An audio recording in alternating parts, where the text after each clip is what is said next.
una forma innecesaria y se le puede o complicar a un paciente o cosas que son supremamente sencillas, verla como algo mucho más difícil. Básicamente, la idea de esta clase es aprender a que aprendan los pasos de un examen neurológico, pero me parece más importante que ustedes se orienten en cuanto a lo que son los síndromes neurológicos y dónde localiza los síndromes neurológicos. Lo primero que uno evalúa en un paciente es su esfera mental, ¿cierto? Y dentro de la esfera mental lo primero que se va a evaluar es el nivel de conciencia. Puede ser tan sencillo como estar somnoliento a tanto como estar en un estado de mínima conciencia. El paciente alerta somos todos y estamos conscientes de nuestras necesidades internas y externas. El somnoliento usualmente suele responder a estímulos verbales y sus respuestas suelen ser conscientes. El estuporoso, por el contrario, su respuesta ya es a estímulos más profundos como el estímulo doloroso y suele no tener respuestas conscientes ni respuestas coherentes. Además que cuando se le quita el estímulo suele volver a su estado de estupor.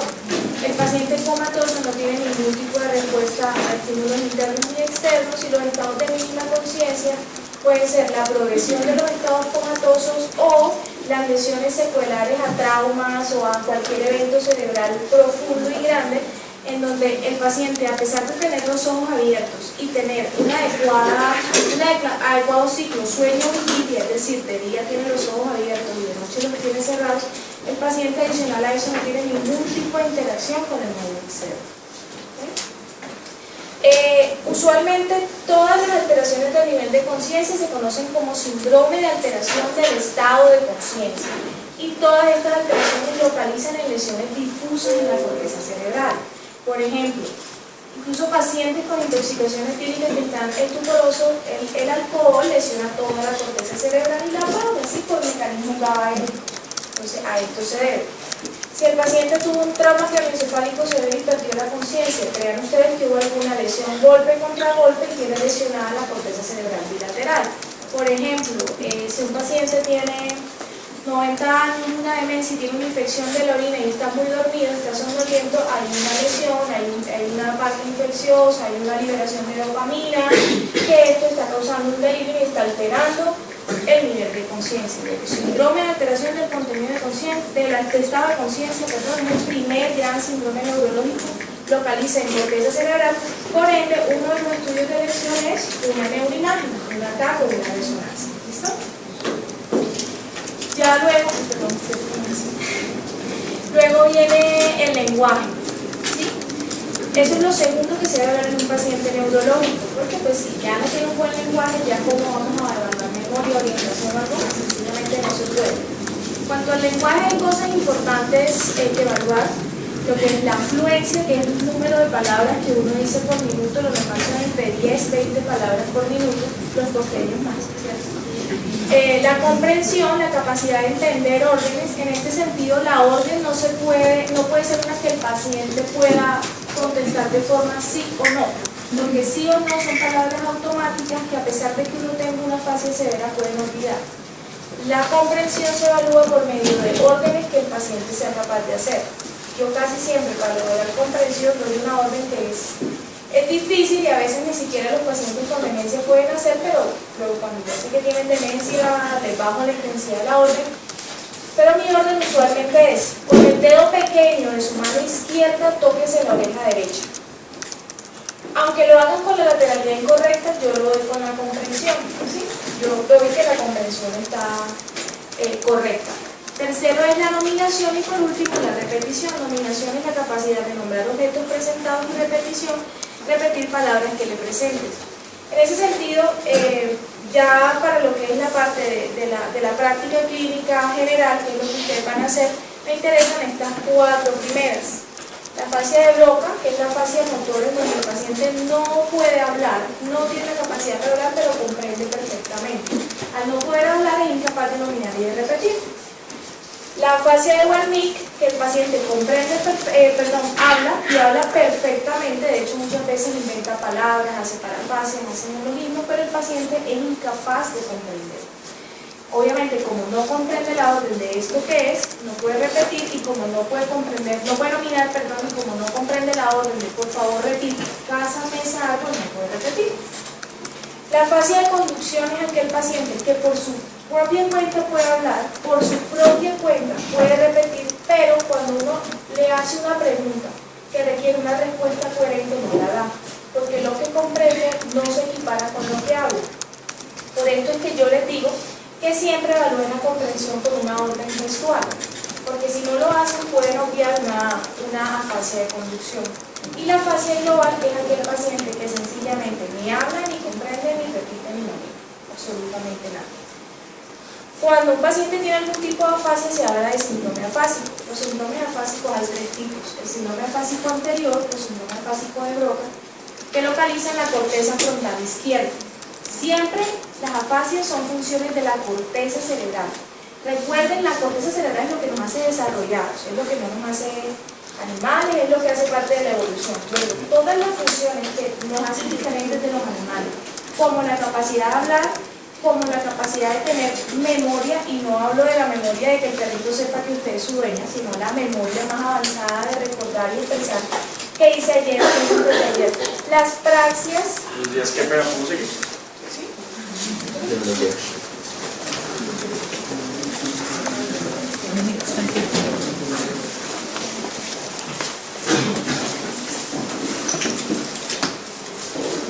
Nuestras praxias, que son nuestras capacidades de realizar movimientos fijos, por ejemplo, este movimiento de oposición, es una praxia.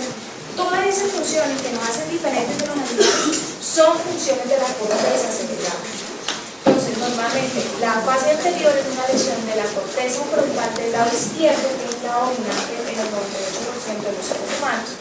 La afasia posterior, que está en el área TPO, más hacia la parte temporal, TPO significa tempo, periodo occipital, más hacia la parte temporal cortical también del lado izquierdo, y la afasia global, que es una lesión difusa del lado izquierdo, de la corteza cerebral del lado izquierdo. Entonces, el estudio de lesiones es una imagen cuando uno tiene un síndrome afásico, ¿cierto? Un ataque o una lesión.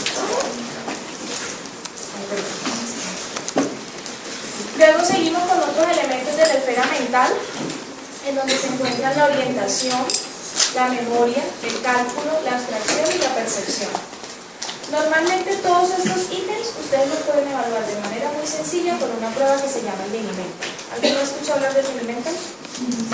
Mini-Mental empiezan preguntando al paciente la orientación, tanto en tiempo como en espacio, luego pidiéndole que repita unas palabras que debe aprenderse, se les hacen unas funciones de cálculo, tras lo cual deben recordar las palabras que se le dijeron, y por último se evalúan funciones de lenguaje, tanto nominal, repetir, lectura, escritura y comprensión de órdenes.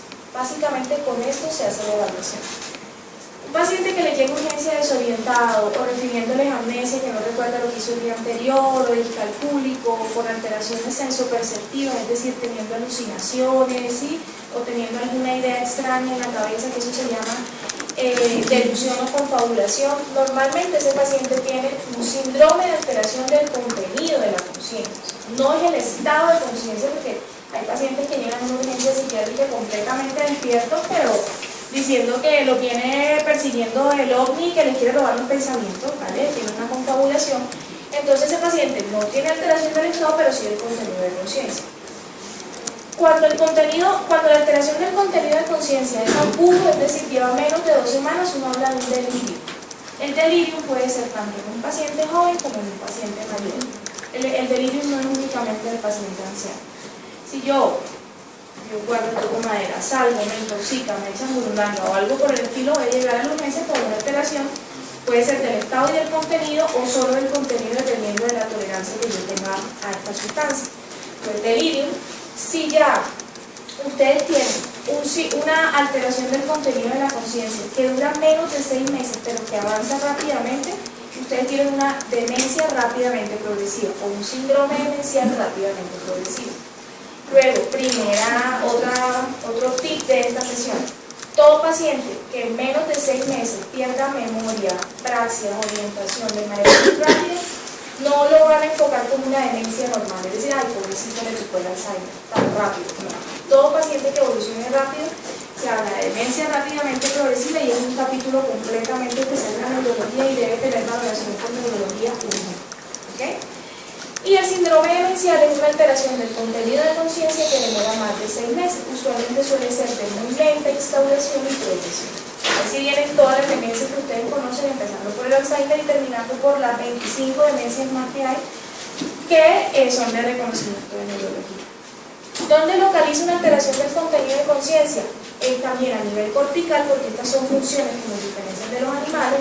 La otra idea para que sepan qué es función de la corteza en cada lóbulo. Por ejemplo, la memoria es del lóbulo temporal, las praxias son del lóbulo parietal, el cálculo también es del lóbulo parietal, la percepción mezcla algo del lóbulo parietal junto con el lóbulo occipital. ¿Listo? Entonces, usualmente es de esta manera.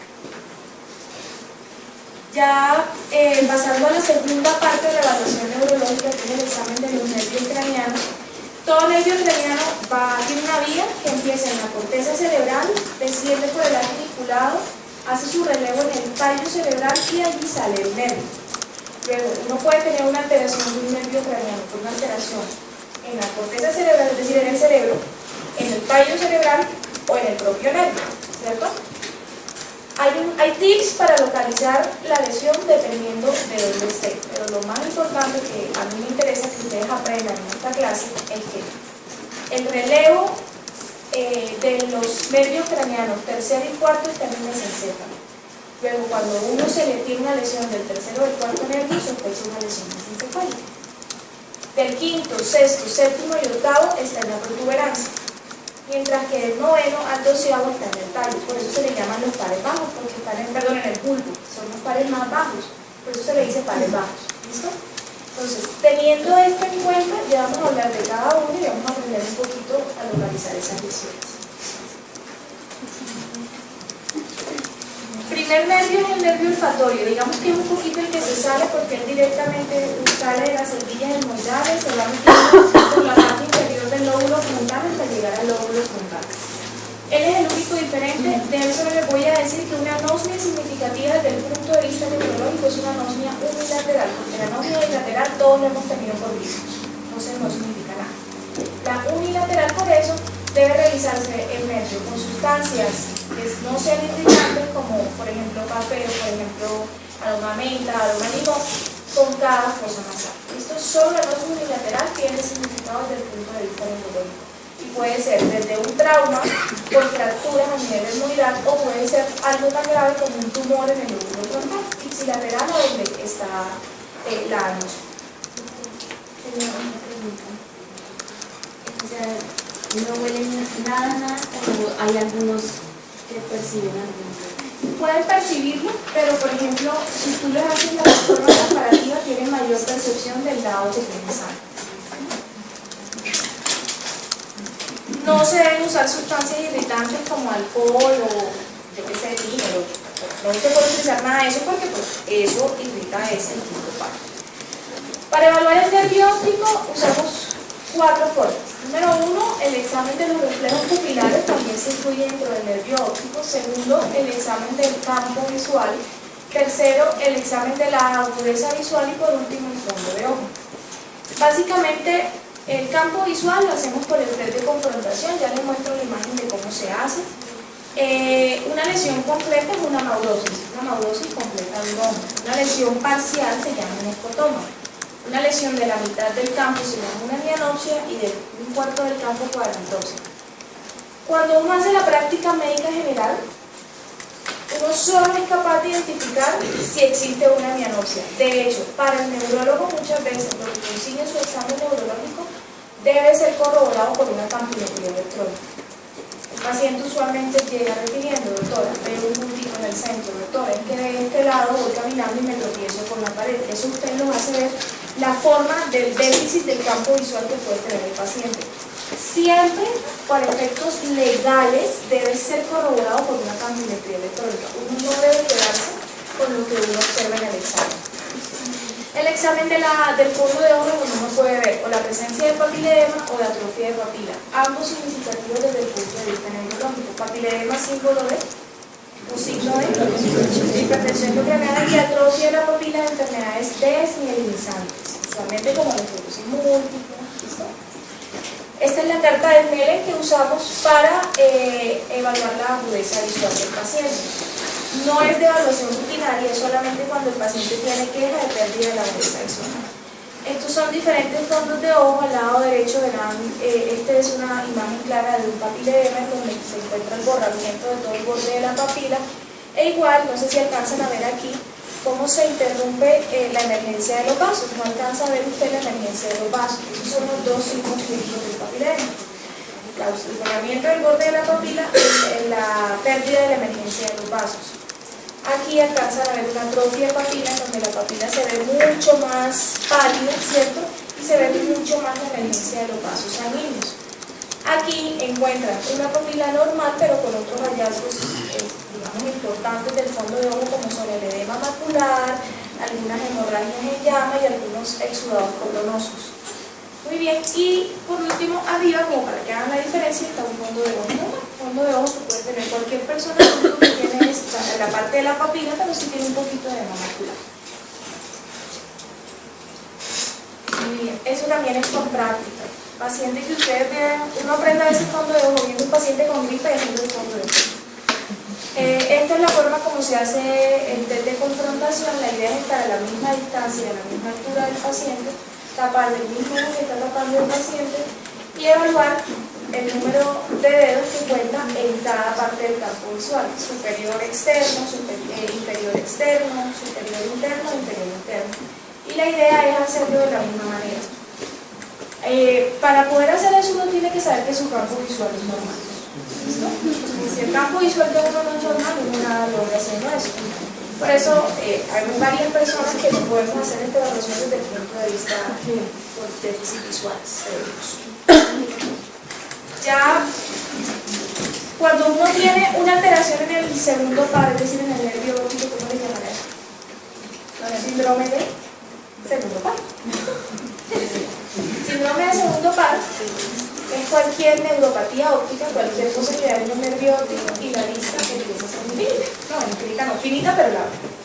Desde enfermedades desmineralizantes hasta enfermedades infecciosas como citomegalovirus y el toxoplasma, hasta enfermedades de depósito metabólico como por ejemplo el cobre, hasta también enfermedades autoinmunes, y ahí la lista viene un poco más larga, ¿no? Entonces, cualquier síndrome de segundo par cuya clínica sería pérdida de la agudeza visual o la presencia de un defecto del campo visual o alteraciones del fondo de ojo, eso se enfoca en un síndrome de segundo par. Con respecto a los nervios oculomotores, se evalúan al mismo tiempo el tercero, el cuarto y el sexto. El tercero hace todo excepto dos cosas: lo que hace el sexto, que es sacar el ojo, ¿cierto? Y lo que hace el cuarto, que es llevar el ojo hacia adentro y hacia abajo. Yo siempre he dicho que el cuarto es el nervio craneano más importante de las reinas de belleza. Esas mujeres, yo no sé cómo lo hacen, pero ellos tienen que bajar las patas así. ¿Listo? Si esas mujeres no tuvieran un cuarto velo, no pudieran bajar las escaleras con la cabeza al frente. Entonces, apréndanselo de esa manera. A excepción de esos dos movimientos, el resto, todos son del tercer par craneano. Y obviamente, ¿cómo lo evalúan? Hombre, haciendo que primero inspeccionan que el paciente no tenga una tosis. La presencia de una tosis palpebral es del tercer par. Hay otro tipo de tosis que es la tosis del síndrome de Hodgkin. ¿Alguien sabe cuál es la primera síndrome de Hodgkin? Amilosis, tosis y miosis, que es pupila pequeña.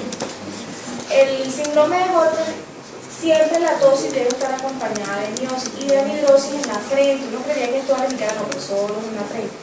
Usualmente el síndrome de Hodgkin se sale dentro de la evaluación de los oculomotores porque es evaluación de otra parte que es el simpático cervical. Luego uno hace el examen de la pupila, que es una función eferente del segundo par y aferente del tercer par. ¿Listo? Entonces, cuando uno estimula el ojo con la luz, la información entra por el segundo y sale por el tercero.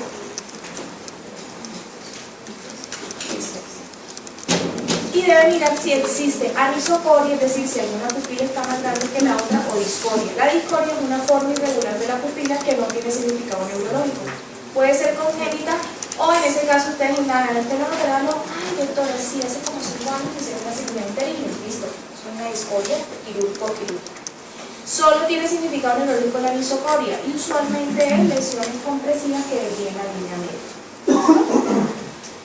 En cuanto a los reflejos pupilares hay tres: el reflejo fotomotor directo, el reflejo consensual, que es al estimular un ojo que se contraiga la pupila contraria, y el reflejo de la